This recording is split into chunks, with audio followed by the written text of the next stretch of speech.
Muchas gracias a todos, sean bienvenidos. Damos gloria a Dios porque nos permite estar nuevamente congregados en su nombre y agradecemos la presencia de todos y cada uno de ustedes. Les invito a que abran sus Biblias en 1 Timoteo capítulo 2 y hoy vamos a terminar de ver estos versículos del 1 al 8. 1 Timoteo capítulo 2 versos 1 al 8. Abre su Biblia, por favor. Y estos versos constituyen un llamado a la oración para la iglesia, ¿verdad? Para todos nosotros. Recuerden, la iglesia somos usted y yo, no es el lugar donde nos reunimos, sino que nosotros somos la iglesia. Y en este precioso pasaje se nos hace un llamado a la oración por los perdidos, un llamado a la oración evangelística por aquellos que aún no conocen al Señor.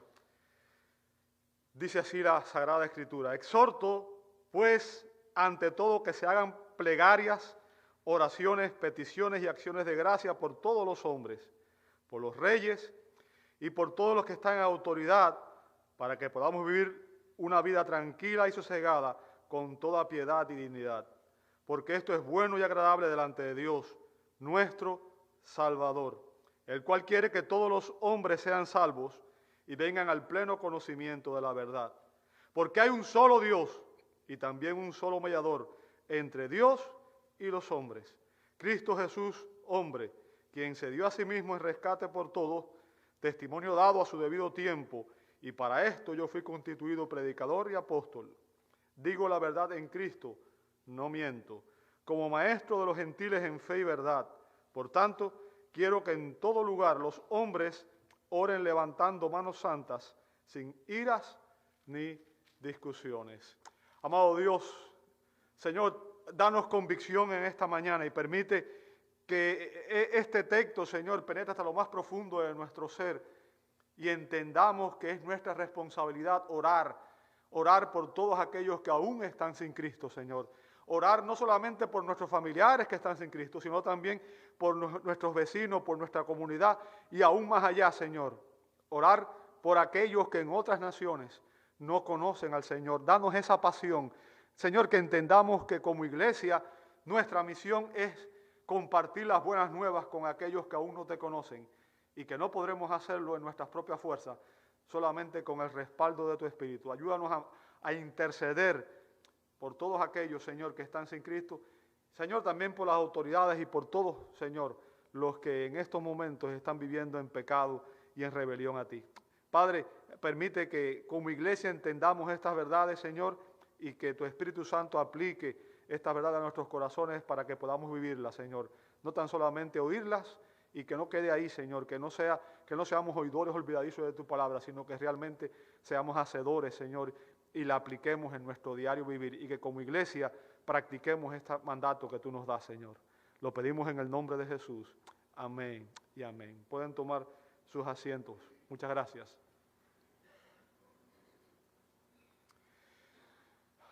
La oración es sin duda algo imprescindible para el cristiano.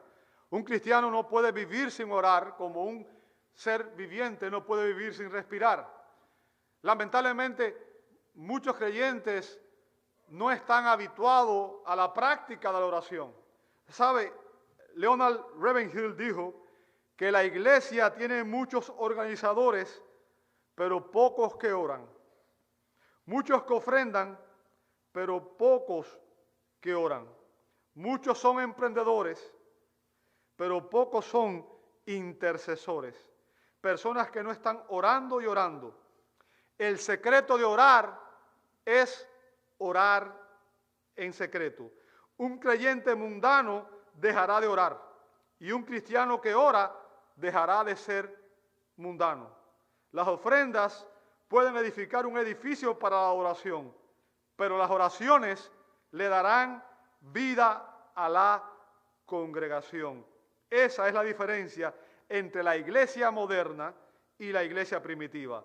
En materia de oración eficaz, nunca tantos han dejado tanto trabajo a tan pocos.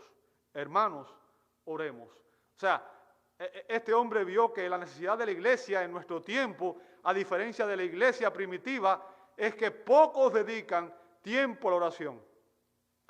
Y si no dedicamos tiempo a oración, mucho menos estamos dedicando tiempo a orar por aquellos que están sin Cristo, ¿verdad? Y en este pasaje se nos enseña que así como lo hizo la iglesia primitiva, nosotros también, como la iglesia del Dios vivo, tenemos que priorizar las oraciones y específicamente oraciones evangelísticas, orar por aquellos que están sin Cristo, para que ellos también puedan recibir la salvación que el Señor ofrece. En este pasaje el apóstol Pablo da 5 enseñanzas sobre las oraciones evangelísticas. Recuerde, cuando hablamos de oraciones evangelísticas, nos referimos a oraciones que están relacionadas con la propagación del evangelio y la manera en que las personas pueden llegar a conocer a Cristo, ¿verdad? Pablo da 5 enseñanzas sobre las oraciones evangelísticas. Y el mensaje de hoy es una continuación del domingo pasado, así que si usted no estuvo el domingo pasado, yo le animo a que usted lo escuche en la página de Facebook, de YouTube de la iglesia, ¿verdad? Y la semana pasada vimos los 3 primeros, y es la prioridad de las oraciones, ¿verdad? Fíjense que esto es una exhortación, es un mandato a la iglesia, ¿bien? Hay una prioridad de orar por aquellos que están perdidos. Y eso fue lo primero que vimos, la prioridad de las oraciones evangelísticas en el verso 1. Después vimos las personas en las oraciones evangelísticas y dijimos que debíamos orar por todos, no solamente por nuestros familiares, por nuestros vecinos, por nuestros amigos, por las personas que queremos, sino que debemos orar por todos, incluyendo a los líderes, por muy corruptos y por muy malos que sean. Debemos orar por toda persona que está sin Cristo. Entonces, nuestra oración no debe limitarse a un número de personas específico, sino que debe incluir a todas las personas que están sin Cristo. Y vimos eso en la segunda parte del verso 1 y la primera parte del verso 2. También vimos los propósitos de las oraciones evangelísticas al final del verso 2. Y es que cuando el gobierno está funcionando como debe, la iglesia puede cumplir sin problema su ministerio de ir y predicar el evangelio, ¿verdad? Cuando oramos y cuando el gobierno funciona como debe, tenemos vidas tranquilas, reposadas y podemos vivir en orden, en paz. Y eso es lo que nos gustaría a todos. Bien, el día de hoy vamos a empezar con el 4.º punto, que es la pertinencia de las oraciones evangelísticas. ¿Ok? La pertinencia de las oraciones evangelísticas, versos 3 al 7. Ahora Pablo aquí explica la pertinencia de las oraciones evangelísticas. O sea, ¿por qué esto es importante? ¿Ok? Y lo hace fundamentando su enseñanza en la voluntad de Dios. Pablo va a explicar por qué tenemos que orar, por qué tenemos que hacer oraciones evangelísticas, y lo hace fundamentando esto en la voluntad de Dios. Se nos enseña que usted y yo debemos orar por la salvación de todos los hombres. Fíjense que vimos que en este verso la expresión todos los hombres aparece en múltiples ocasiones, ¿verdad? Y el verso 3 nos dice por qué tenemos que hacerlo. Fíjense, dice el verso 3, porque esto es bueno y agradable delante de Dios nuestro Salvador. Fíjense, la palabra griega aquí para bueno, kalos, es una palabra clave en las epístolas pastorales. Algo bueno, bien, cuando se habla de algo bueno en este contexto, en este sentido, se enfatiza la idea de aquello que es intrínsecamente bueno. Intrínsecamente bueno. Okay. Y yo quiero que usted entienda, intrínsecamente bueno es Dios. Nosotros no tenemos una bondad intrínseca. De hecho, desde la caída los hombres somos malos por naturaleza. Tenemos tendencia natural al pecado, tenemos tendencia natural a hacer cosas que no debíamos, que son contrarias a la voluntad de Dios. Bien. Ahora, Pablo usa aquí ese término y enfatiza la idea de que estas oraciones son intrínsecamente buenas, hermosas, honrosas. ¿Por qué? Porque forman parte de la voluntad de Dios para la iglesia. ¿Ok? No porque la hicimos nosotros, no por lo bonita que son, sino porque es el propósito de Dios. Y cuando hacemos aquello que es el propósito de Dios, cuando estamos haciendo la voluntad de Dios, todo lo que Dios desea es bueno. Es lo mejor para nosotros. Bien. El término agradable Significa aceptable, en el sentido de que aquello que es agradable y bienvenido. O sea, estas oraciones son agradables y bienvenidas ante el trono de la gracia de Dios. Dios está obviamente complacido cuando usted y yo como cristianos oramos por los perdidos. Oramos por todos aquellos que están sin Cristo. Las oraciones evangelísticas son agradables delante del trono de la gracia de Dios. Y esto nos da un fuerte incentivo para orar por la obra misionera mundial. Orar para que el Evangelio de Cristo sea proclamado y su reino se extienda en esta tierra. Y sabemos que cuando oramos de esa manera, estamos orando conforme a la voluntad de Dios y que esas oraciones agradan a Dios y están de acuerdo con su plan y con su carácter. ¿Ok? Cuando oramos oraciones evangelísticas, esas oraciones son agradables de Dios y están de acuerdo con su plan y con el carácter de Dios, con la bondad de Dios. Ahora, orar por la salvación de los perdidos es algo que nuestras conciencias aprueban. Obviamente ninguno de nosotros quiere que alguien que amamos se pierda, ¿cierto? ¿Quién quiere ver sufrir a un hijo? ¿Quién quiere ver sufrir a un familiar? ¿Quién quiere ver sufrir a personas que ama? Pero tenemos que entender y recordemos, y ese es el egoísmo nuestro, que muchas veces nos limitamos a las personas que amamos. Pero recuerde que el mandamiento segundo dice que debemos amar a nuestro prójimo como nos amamos a ¿quiénes? A nosotros mismos. Si yo quiero el bien para mí, yo tengo que querer el bien para todos aquellos que están a mi alrededor. ¿Y cómo yo puedo estar tranquilo si no estoy orando por todos aquellos que están sin Cristo cuando la Biblia dice que estas personas están camino al infierno? Sería una contradicción que como cristianos nosotros no entendiéramos esto. Si somos cristianos tenemos que entender que si procuramos nuestro propio bienestar, debemos procurar el bienestar de toda persona que nos rodea. Y todos aquellos que están sin Cristo están camino al infierno, ¿verdad? Y por tanto debemos orar por ellos, debemos orar por su salvación, para que ellos se arrepientan de sus pecados y reciban a Cristo por la fe, ¿ok?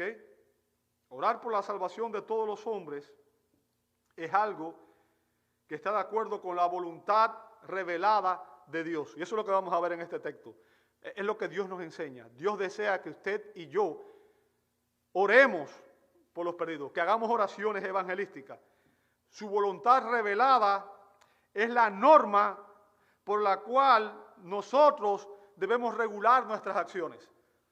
Recuerde, se repite muchas veces, la Biblia es la palabra de Dios, nuestra norma de fe y conducta. ¿Qué significa?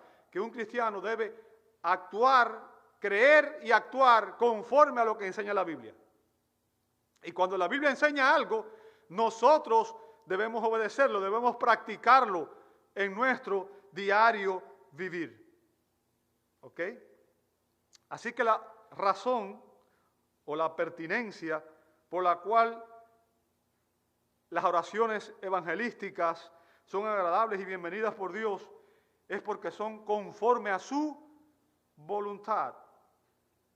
Fíjense lo que dice la Escritura en 1 de Juan 5, 14 y 15. 1 de Juan 5, 14 y 15. Cuando nosotros hacemos oraciones que son conforme a la voluntad de Dios, la Biblia dice que Dios las escucha y las responde. Bien, dice 1 de Juan 5, 14 y 15.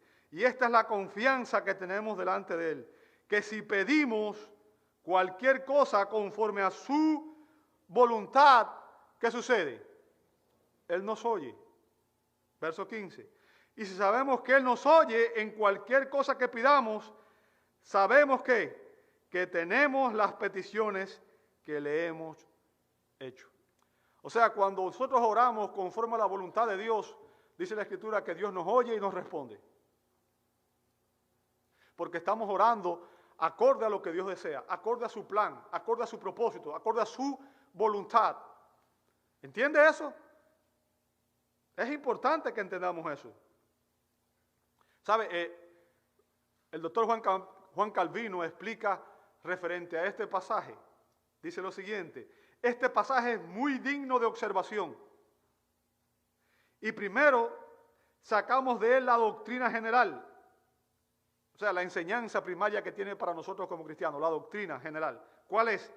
Que la regla verdadera para obrar bien y apropiadamente es mirar a la voluntad de Dios. En otras palabras, nosotros debemos siempre buscar hacer la voluntad de Dios. La voluntad de Dios debe ser la norma que rija nuestras vidas. ¿Y cómo conocemos la voluntad de Dios? Bueno, la encontramos revelada en su palabra. Ahora, usted no puede conocer la voluntad de Dios si no conoce la Escritura. Bien, y es por eso que tenemos que renovar nuestra mente en la Escritura. Pero cuando nosotros conocemos la Escritura y sabemos lo que Dios ha dicho, lo que Dios ha revelado, y obramos conforme a eso, estamos haciendo la voluntad de Dios, en cualquier tema que sea. Bien, dice a continuación, y no emprender nada, sino lo que Él aprueba. Uno de los problemas que tenemos muchas veces como iglesia es que emprendemos cosas o hacemos cosas que no son la voluntad revelada de Dios. Y cuando sucede eso, fracasamos, fallamos. ¿Por qué? Porque Dios solamente bendice sus planes. Muchas veces decimos, Señor, bendice mis planes. Yo quiero que te entiendas, eso es un error. Como iglesia tenemos que decir, Señor, danos tus planes, danos tu mente, tu voluntad para hacer aquello que a ti te agrada y no lo que nos agrada a nosotros.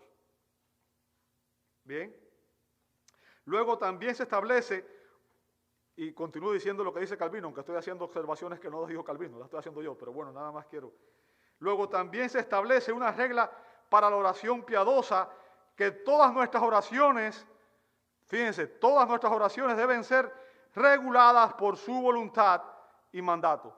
En otras palabras, como cristianos nosotros debíamos orar por aquellas cosas que Dios nos manda orar. Bien, al Padre le agrada que a sus hijos oremos tal y como Él nos ha mandado. ¿Sabe? En la Biblia hay mucha enseñanza referente a la oración. Mucha. Y lamentablemente uno de los problemas que tenemos es que la iglesia no entiende el poder que tiene la oración. La importancia que tiene la oración para la iglesia, para la vida del cristiano, tanto colectiva como individual. Y muchas veces oramos, pero como no conocemos la Escritura, no oramos bien. Y cuando no oramos bien, obviamente las cosas no salen como nosotros esperamos, ¿verdad? Santiago nos dio una advertencia importante para los creyentes. Santiago 4, 3. Fíjense lo que dice Santiago. Pedís y no recibís. ¿Por qué? Porque pedís con malos propósitos.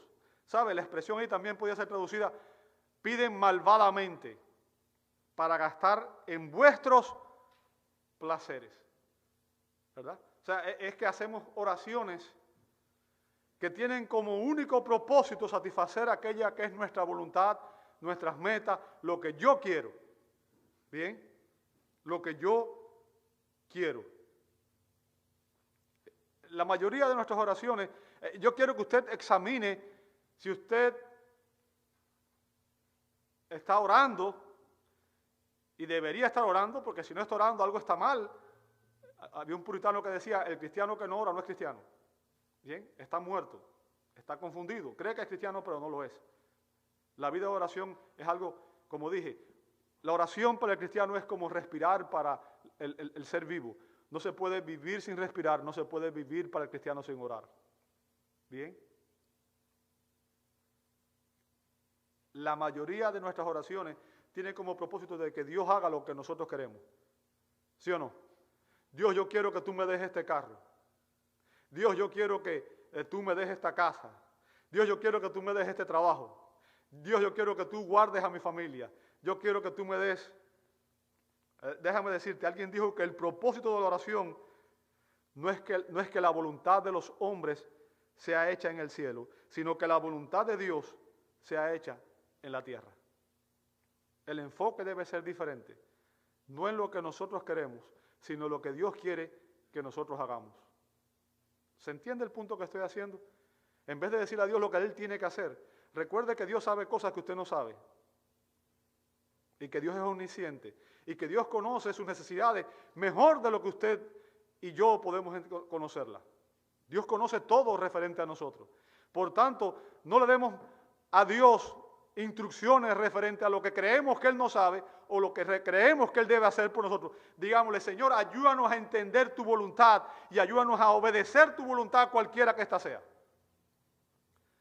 Yo les exhorto a que ustedes lean la vida de oración de Jesús en su ministerio terrenal, en su humillación. ¿Sabe? Jesús decía, mi placer es hacer la voluntad de mi Padre. Jesús dependía del Padre en oración. ¿Bien? Dependía del Padre en oración. Y estamos hablando de la voluntad de Dios. O sea, el propósito cuando oramos debe ser orar conforme a la voluntad de Dios. No conforme a nuestra voluntad, no por egoísmo, no para lo que yo quiero, sino para que Dios sea glorificado en nuestras vidas y para que Dios sea glorificado en nuestra iglesia y para que Dios sea glorificado en nuestra familia y para que su reino se extienda. Ese debería ser el clamor de nuestros corazones. Por tanto, usted y yo deberíamos orar por la salvación de todos los hombres. ¿Sabe?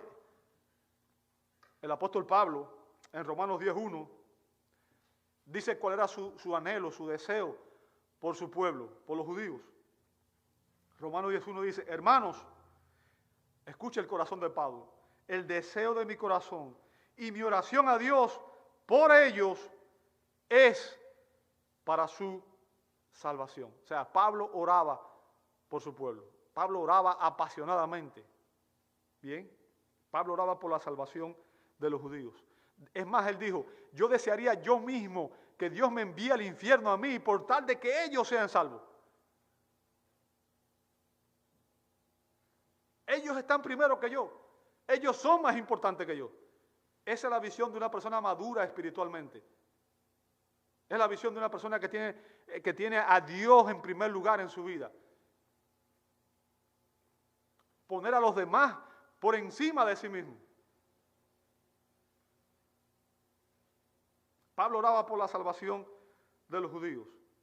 Y fíjense, la frase Dios nuestro Salvador es importante. Aparece 5 veces en las epístolas pastorales. En 1 Timoteo 1:1, aquí en 1 Timoteo 2, en 1 Timoteo 4:10, en Tito 1:3, en Tito 2:10 y en Tito 3:4. Y esto es un término importantísimo, ¿verdad? Y es un título que proviene del Antiguo Testamento. La Biblia enseña de principio a fin que la salvación proviene de Dios mismo. Es Dios quien salva, no somos nosotros. Dios es el Salvador. ¿Ok? Y usted puede ver eso en el Salmo 18:46, Salmo 25:5, Salmo 27:9, Miqueas 7:7, Habacuc 3:18. O sea, la Biblia enseña de principio a fin que Dios es por naturaleza un Salvador. Dios es por naturaleza un Salvador y que Él es la fuente, el origen, la causa de nuestra salvación. La salvación fue el plan de Dios, el plan eterno. Él la trazó incluso antes de la fundación del mundo, en la eternidad pasada. Su carácter salvador se manifiesta especialmente en el hecho de que Él estuvo dispuesto a enviar a su Hijo único a morir por nuestros pecados. Y eso demuestra la pasión de Dios, el amor de Dios por nuestra redención. ¿Quién estaría dispuesto a dar su Hijo para salvar a otras personas? Especialmente a personas que no lo merecen, a personas que han sido ingratas, rebeldes, blasfemas.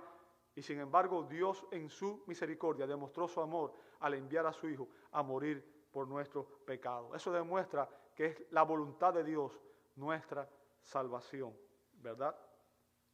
Note lo que dice el verso 4. El cual, ¿quién es ese cual? Dios, ¿verdad? Dios, el cual quiere que todos los hombres sean salvos. Ahora, ojo, Déjeme explicar esto porque aquí se puede usar esto para enseñar que Dios quiere que todo el mundo sea salvo y por tanto universalismo, que todas las personas que existen en el universo van a ser salvas. Eso no es lo que está diciendo. Bien. Déjeme explicarle el contexto para que usted pueda entender bien lo que está diciendo Pablo aquí. En la iglesia de Éfeso ya vimos en los primeros versos del capítulo 1 que había surgido un grupo de líderes, de ancianos que no estaban calificados y que estaban enseñando mala doctrina.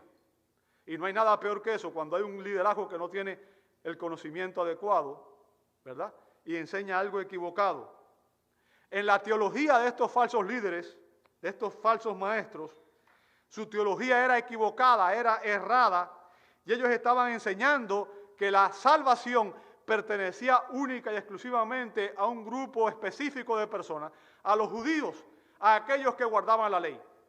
Estaban limitando en sus oraciones a este grupo de personas. Bien.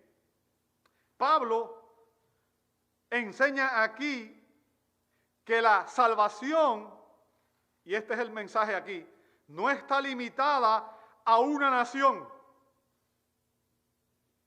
bien, sino que se debe orar por todas las personas, judíos y gentiles, reyes y plebeyos, ricos y pobres, hombres y mujeres. Debemos orar por todos para que ellos sean salvos. O sea, el énfasis de este pasaje, amado hermano, está en la oferta universal del Evangelio. ¿Ok? La oferta universal del Evangelio. La razón por la que la iglesia debe orar por todos es porque Cristo nos mandó, en la lectura que tuvimos ahorita, Mateo 28, 19, Jesús dijo, vayan y prediquen el Evangelio ¿a quién? A los escogidos nada más, ¿verdad? A los israelitas nada más, ¿verdad? No, él dijo, vayan y hagan discípulos, ¿dónde? Todas las naciones. Todas las naciones. ¿Ok? Así que la razón por la que la iglesia ora por todos es porque el llamado del Evangelio se extiende a todos los pecadores. Y el llamado del Evangelio es una invitación genuina de parte de Dios al arrepentimiento, a la fe para salvación. Y usted puede ver, por ejemplo, le voy a poner varios pasajes para que vea que esta es la oferta de Dios. Bien, Ezequiel 18:32, Ezequiel 18:32. Dice Dios, pues yo no me complazco en la muerte de nadie. ¿Lo ve ahí? Declara el Señor, Dios. Note lo que dice después. Arrepentíos y vivid. Bien. Ezequiel 33:11. Diles, o sea, Dios le está diciendo a Ezequiel que diga esto. Vivo yo, declara el Señor Dios, que no me complazco en la muerte del impío, sino en que el impío se aparte de su camino y viva. Volveos de vuestros malos caminos, ¿por qué habéis de morir, oh casa de Israel? Y fíjense, este es un llamado a Israel, que supuestamente era la nación escogida de Dios para que proclamara las buenas nuevas. Y Dios está llamando a Israel al arrepentimiento, porque los judíos estaban perdidos también. Isaías 45:22. Volveos a mí y sed salvos. ¿Quiénes? ¿Los judíos? No, ¿quién dice? Todos los términos de la tierra, porque yo soy Dios y no hay ningún otro. En otras palabras, de principio a fin, la Biblia enseña que Dios ha estado llamando a la humanidad, a los hombres, al arrepentimiento, a arrepentirse de su vida pecaminosa, a arrepentirse de vivir de espaldas a Dios, en rebeldía hacia Dios, y a recibir la salvación que Dios nos ofrece en Cristo. ¿Ok? O sea, la Escritura enseñan la oferta universal del Evangelio que Dios hace a los hombres. Dios, aquel que estudia la Escritura sabe que Dios no se complace en la condenación de los impíos. O sea, Dios no está feliz, alegre, cada vez que Él tiene que condenar a un impío. Bien, Dios desea que todos los hombres se arrepientan y se salven. Ahora, debo hacer una distinción aquí, y es lo que la gente a veces no entiende, y por eso este verso a algunos le crea confusión. Bien, vamos a distinguir aquí entre la voluntad de decreto de Dios y la voluntad. El decreto de Dios es aquello que Dios determina su voluntad definitiva, que por tanto va a ser hecha, ¿verdad? Es su propósito eterno. Es aquello que no puede ser revocado, aquello que no puede interrumpirse, aquello que se va a cumplir siempre. Y su voluntad expresada como deseo. Son dos cosas diferentes. ¿A qué me refiero? Si usted lee en la Escritura, usted va a ver que hay muchas cosas que Dios desea que Él no decreta. Vamos a ver algunas de ellas. ¿Por qué? Porque si Dios estuviera realmente deseando, o sea, cuando se habla aquí, si se refiriera al propósito eterno de Dios, todos los hombres serían salvos. ¿Por qué? Porque nadie puede resistir a la voluntad de Dios. ¿Entiende eso? Nadie puede. ¿Quién puede resistir a la voluntad de Dios? Nadie. Saulo de Tarso pensaba que él podía. Y cuando Cristo apareció, cayó al suelo y dijo: Señor, ¿quién eres? ¿Y qué quieres que haga? Y ahí se acabó Saulo de Tarso, ¿verdad? Saulo de Tarso murió y nació Pablo. Y el enemigo de Cristo se volvió en el pastor de Cristo. Nadie puede resistir su voluntad. Ahora, hay muchas cosas que Dios desea que Él no decreta. Por ejemplo, Dios desea que todos los hombres dejemos de pecar. ¿Sí o no? La Escritura enseña eso, ¿sí o no? Dios desea que todos los hombres dejáramos de pecar, que no hubiera pecado. Bien. Dios desea que todos los hombres dejáramos de ser desobedientes e impíos. Dios no desea que usted blasfeme su nombre. Dios no desea que nosotros seamos desobedientes. Pero la pregunta es, ¿los hombres continúan haciendo estas cosas, sí o no? ¿Los hombres no continúan pecando? ¿Y aún creyentes no continuamos pecando?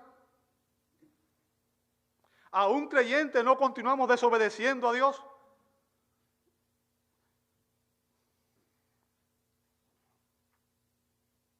Y ese es el punto que quiero que entiendan aquí. Cuando dice que Dios desea, se refiere a que obviamente, genuinamente, Dios desea que los hombres se arrepientan y vengan a Él. Pero eso no significa que Él decreta que todos los hombres van a ser salvos. Bien, Dios invita a los pecadores a venir a Él a través de Jesucristo para que ellos se salven.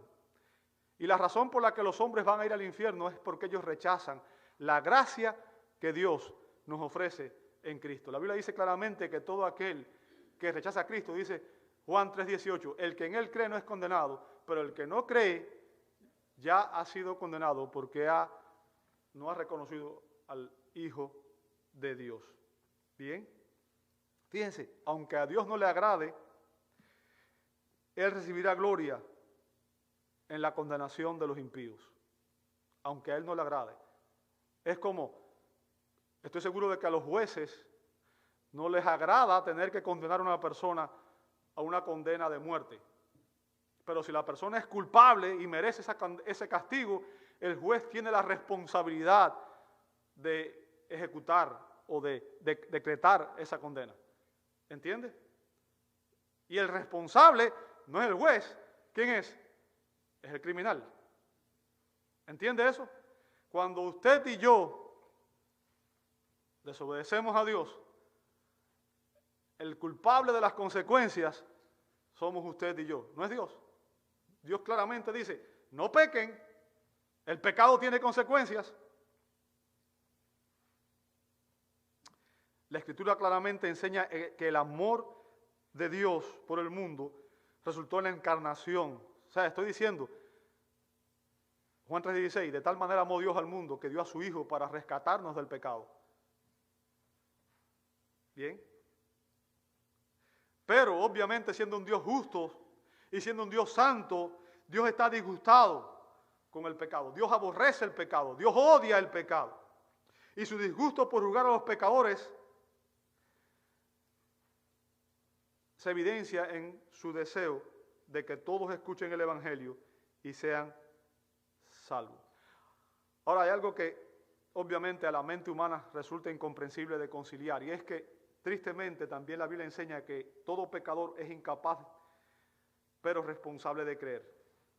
Bien, y que será condenado si no cree. La Biblia enseña que Dios ha decretado, y cuando hablo ahora del decreto de Dios estoy hablando de, obviamente, aquello que no puede ser rebatido, la elección divina. Vamos a ver algunos textos bíblicos que hablan sobre esto. Hechos 13:48. Oyendo esto, los gentiles se regocijaban y glorificaban la palabra del Señor, y creyeron cuantos estaban ordenados a vida eterna.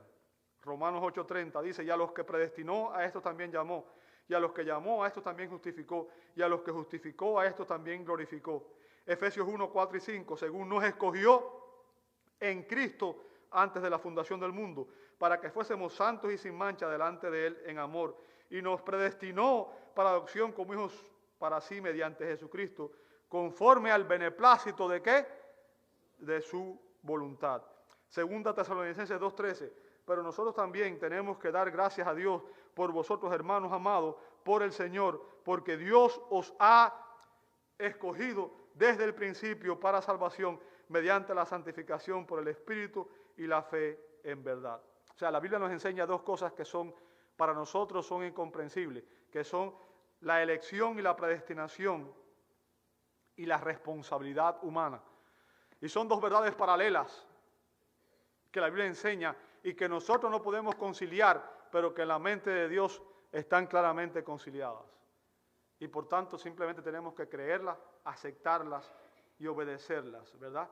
No podemos explicar el misterio de la soberanía de Dios y de la responsabilidad que tiene cada hombre. Pero es evidente que la Biblia nos enseña estas dos verdades, y que en el propósito de Dios, en la mente de Dios y en el plan de Dios, estas verdades están plenamente armonizadas en la manera en que Él las lleva a cabo. Por tanto, y el punto que quiero hacer aquí, es que nuestra misión, nuestro rol, nuestra responsabilidad como iglesia es orar. ¿Por quiénes? ¿Por algunos hombres? No, por todos los perdidos. Y no solamente orar, sino también ¿qué cosa? Predicarles el Evangelio. ¿Predicar el Evangelio a quién? A los que nos caen bien, a nuestros familiares, a nuestros... No, predicar el Evangelio a todos. ¿Sabe por qué? Porque usted no sabe quiénes van a ser salvos y quiénes no. Ustedes no saben quiénes son los elegidos y quiénes no. Usted simplemente, la responsabilidad suya es orar por todo el mundo y predicarle a todo el mundo. Lo que Dios haga es su responsabilidad, no la nuestra. ¿Bien? Y ya se nos enseña aquí que debemos orar por la salvación de todos los hombres con plena seguridad de que estas oraciones son conforme a la voluntad de Dios. Fíjense, cuando usted ora por todos los perdidos, usted está orando conforme a la voluntad de Dios. ¿Por qué? Porque Dios desea que todos los hombres se arrepientan. Y dice aquí este pasaje, y vengan al pleno conocimiento de la verdad. Y vengan al pleno conocimiento de la verdad. ¿Sabe? Esa expresión, y vengan al pleno conocimiento de la verdad, esa frase es otra manera de decir que alguien se ha convertido en cristiano, que alguien ha llegado al conocimiento salvífico, que alguien ha llegado a conocer la verdad que salva. ¿Bien? El término conocimiento ahí, epignosis, denota un conocimiento exacto o pleno y se refiere al verdadero conocimiento que produce salvación. Que produce salvación. Es cuando Dios abre nuestras mentes, nos ilumina, nos permite entender el Evangelio de una manera plena, genuina, real. Y ese conocimiento trae salvación. ¿Bien? Ahora, el punto es que lejos de desear la condenación, Dios desea que los perdidos lleguen al conocimiento salvador de la verdad. Así que Él invita a todos los hombres, a que vengan a los pies de Jesucristo y reciban a Cristo por la fe. Dice el verso 5, porque hay ¿cuántos dioses? Y sabe, esta es una enseñanza fundamental de la Escritura. El cristianismo nos enseña que hay 3 dioses. Y eso es el error, por ejemplo, que los testigos de Jehová dicen que nosotros enseñamos herejía por eso, ¿verdad? Hay un solo Dios. Es una verdad que la Biblia enfatiza a lo largo de toda la Escritura. Deuteronomio capítulo 6, verso 4, Isaías 43, 10, Isaías 44, 6, 1 Corintios 8, 4 y 6. La Biblia dice que hay un solo Dios vivo y verdadero. Y eso es importante. ¿Sabe por qué? ¿Sabe por qué es importante que haya un solo Dios? Porque si hubiera varios dioses, cada cual podría decidir la manera en que las personas llegaban a Él. Y eso es lo que cree la gente hoy. Hay varios caminos para llegar a Dios, ¿verdad? Y la gente cree que, ¿sabe? Lee Joner hace una encuesta cada año, el estado en que está la iglesia, ¿verdad? Y una de las preguntas que hicieron fue si a creyentes supuestamente, que si habían varios caminos para llegar a Dios. Y dijeron que sí, que una persona que practicaba, por ejemplo, el budismo o el hinduismo o eran musulmanes, podían llegar a Dios. Yo creo que tú entiendas, el Dios de los musulmanes no es el Dios de la Escritura. El Dios de los hindúes no es el Dios de la Escritura, no es el Dios vivo y verdadero. Por eso es importante. Si usted va por otro camino, no está yendo donde tiene que ir. Bien, hay un solo Dios vivo y verdadero. El Dios que salva, el Dios de Abraham, Isaac, de Jacob, el Dios de la Escritura, el Dios y Padre de nuestro Señor Jesucristo.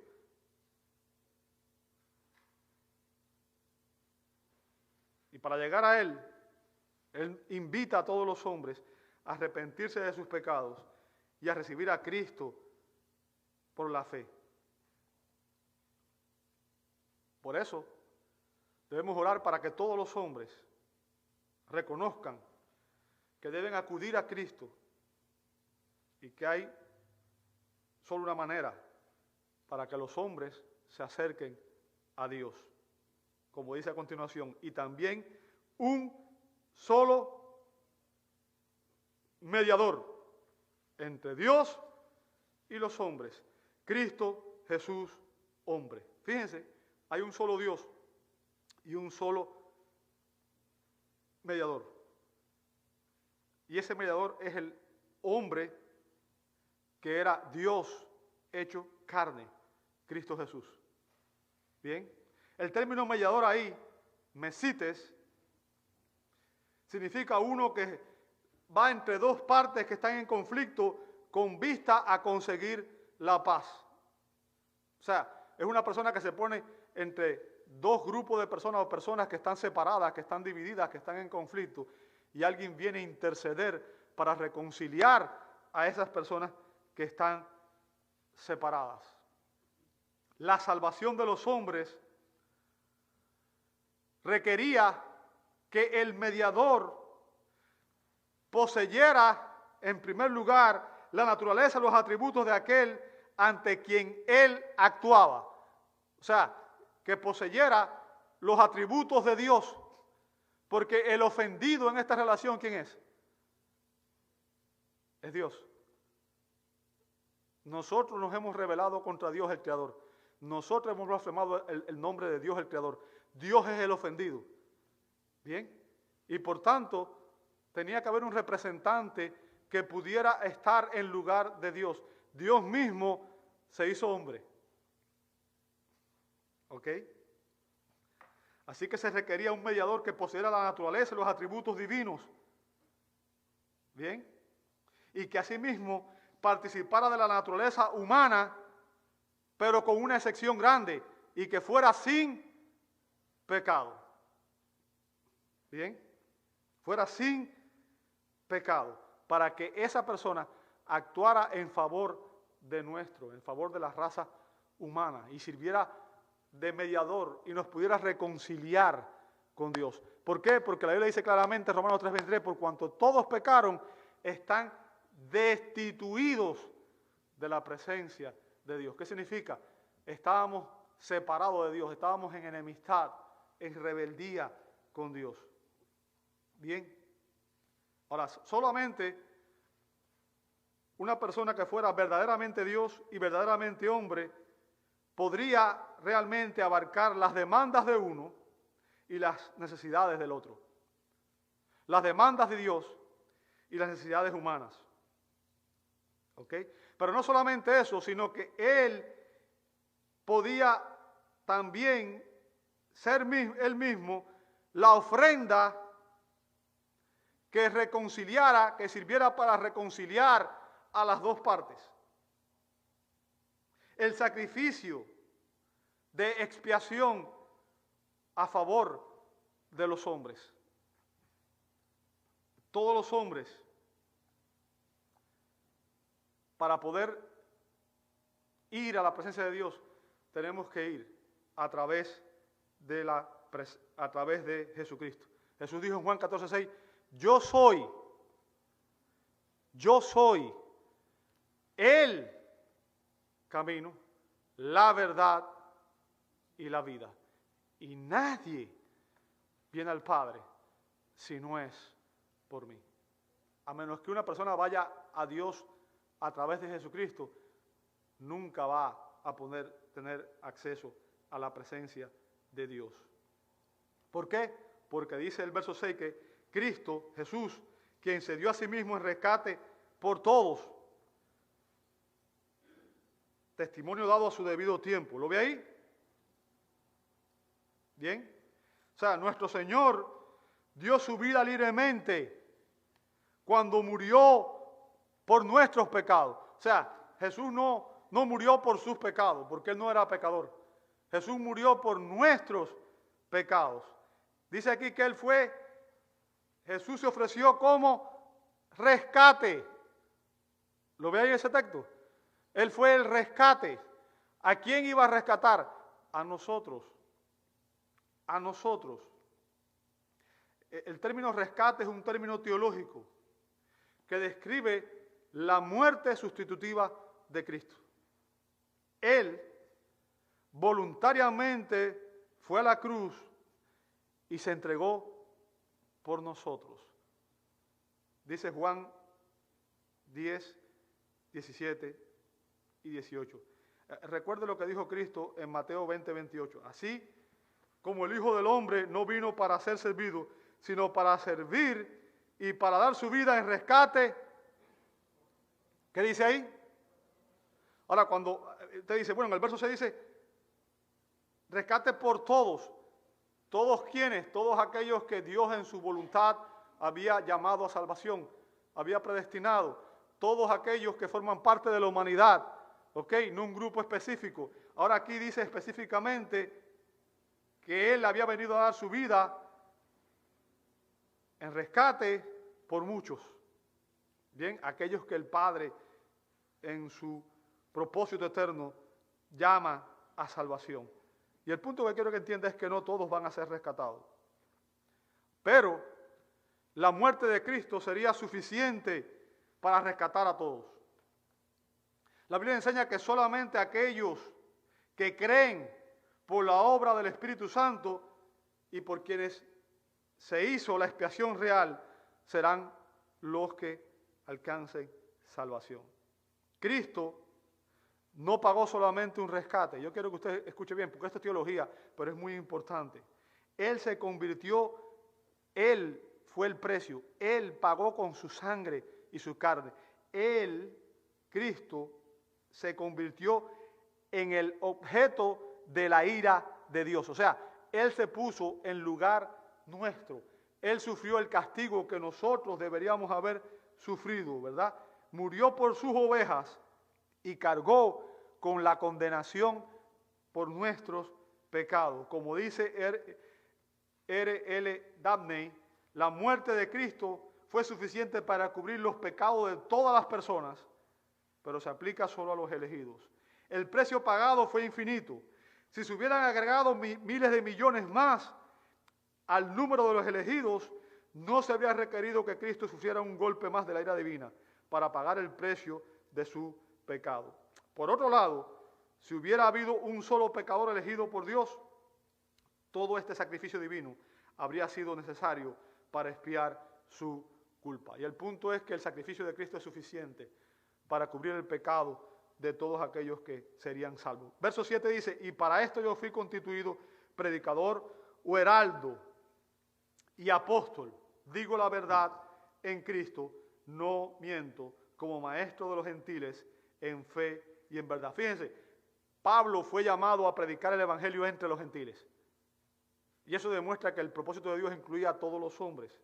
La comisión divina de Pablo se basó en verdades.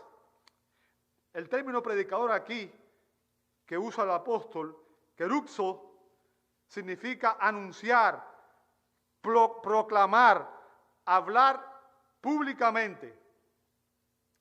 Recuerde, cuando Pablo escribió esta epístola, en aquel contexto no había redes sociales, no había televisión, no había emisoras de radio, no había medios de prensa, ¿verdad? Entonces, cuando se quería transmitir algo, se enviaban, ¿qué cosa? Se enviaban mensajeros reales, ¿ok? Y los anuncios se hacían en la plaza pública de la ciudad. Venía un heraldo y leía la proclama delante de todo el mundo para que todo el mundo escuchara. Y eso es lo que Pablo está diciendo aquí. Yo vine a proclamar el evangelio, ¿a quién? A todo el mundo. ¿A quién debe proclamar el evangelio usted? A todo el mundo. ¿Por qué? Porque nosotros no sabemos quiénes van a responder. Nosotros estamos también llamados a proclamar el evangelio al mundo perdido. Amado, hemos visto la pertinencia y finalmente, ya con esto voy a terminar, me queda poquitico, vamos a ver cómo debemos orar, el proceder a orar cuando vamos a orar por los demás, vamos a hacer oraciones evangelísticas.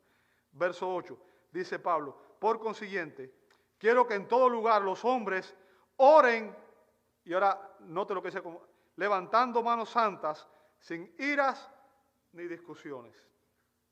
Fíjense, después de haber enfatizado la preeminencia de la oración evangelística, Pablo ahora nos exhorta en el proceder, la manera en que debemos orar. Bien, la manera. Ahora recordemos que este pasaje es un llamado de oración en el contexto del culto público, en el contexto de la reunión de la iglesia. Bien, el término hombres que usa Pablo aquí, y esto es importante porque la semana próxima vamos a ver la continuación, bien, es una traducción del sustantivo griego aner y significa hombre en oposición a mujer. Y eso es importante porque está diciendo que los líderes de la congregación, quienes deben hacer estas oraciones, quienes deben guiar la oración y la predicación en el culto público, ¿quiénes son? Los hombres. Bien, los hombres. Los hombres son los líderes cuando la iglesia se reúne para el culto público. Cuando se ofrece oración por los perdidos en el culto público, deben ser hombres quienes la hagan. Ahora, cuando Pablo dice, quiero que los hombres oren levantando manos santas, él no está enseñando una postura para orar. En el Antiguo Testamento se acostumbraba a orar con las manos levantadas, pero ese no es el punto de Pablo. El punto de Pablo está en las manos, porque las manos simbolizan lo que, las manos lo usamos para todo casi, prácticamente, ¿cierto? Simbolizan las actividades de la vida. Las manos representan la manera en que nosotros nos comportamos en esta vida. Bien, y se refieren obviamente, el énfasis aquí está en que debemos vivir vidas santas, ¿ok? A menos que vivamos vidas santas, nuestras oraciones no van a ser escuchadas. Ese es el proceder para la oración eficaz. Lea el Salmo 66, 18. Si observo iniquidad en mi corazón, el Señor, ¿qué cosa? O sea, si Él ve que hay iniquidad, si hay pecado en nosotros, Él no va a escuchar mis oraciones. Por tanto, cuando vamos a orar, tenemos que tener obviamente claro que antes de orar debemos pedir a Dios que Él perdone todos nuestros pecados. Y Dios quiere que oremos, que vivamos vidas santas. O sea, el término ahí, josíos, significa religiosamente recto, santo, sin contaminación o sin mancha del mal. Bien, y está comúnmente asociado con la rectitud. Lo que está diciendo, amado hermano, es que los que oran por los perdidos no deben caracterizarse por la ira y la disensión.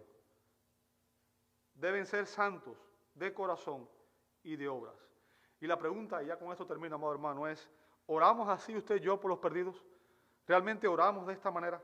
Tenemos la pasión que tuvo, por ejemplo, John Knox, quien oraba de esta manera: dame Escocia o me muero.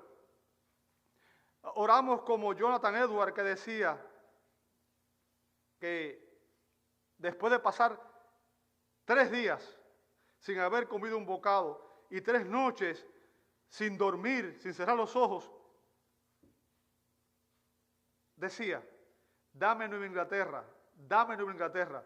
Y cuando se levantó de rodillas y se dirigió al púlpito a predicar, dicen que parecía como si había estado mirando directamente la cara de Dios. Y dicen que antes de que aún sus labios se abrieran y que él empezara a predicar, la convicción cayó sobre su audiencia y las personas empezaron a orar y pedir a Dios perdón por sus pecados. Oramos de esta manera. Amado, Dios nos invita a orar por todos aquellos que están sin Cristo y hacerlo con pasión, con entrega, con devoción, porque esa es su voluntad. Te invito a orar. Amado Dios, damos gracias por esta enseñanza en la cual tú nos dices que tu voluntad es que nosotros oremos por la salvación de todos aquellos que están sin Cristo. Y Señor, sabemos que tú tienes un plan y un propósito, y que tú estás obrando en cada corazón, en cada mente, y que tú, Señor, tienes una obra que es mucho mayor de la que nosotros podemos ver y entender. Padre, realmente debo confesar que muchas veces hemos sido negligentes, he sido negligente, Señor, al orar por todo el mundo, y que muchas veces, Señor, simplemente hemos orado por aquellas personas que conocemos, los que están cerca a nosotros. Y Padre, despierta una pasión, Señor, que entendamos que la iglesia tiene una misión más allá del culto, sino que nuestra misión es ser fieles y compartir tu evangelio con personas a lo largo y ancho del mundo.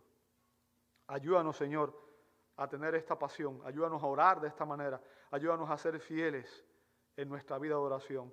Y Señor, que oremos conforme a tu voluntad y que oremos, Señor, que hagamos oraciones evangelísticas por todos aquellos que aún no te conocen, para que ellos también tengan el privilegio de escuchar el evangelio y venir a los pies de Cristo el Salvador. Padre, obra en nosotros y tráenos esa convicción. Te lo pedimos en el nombre de Jesús. Amén.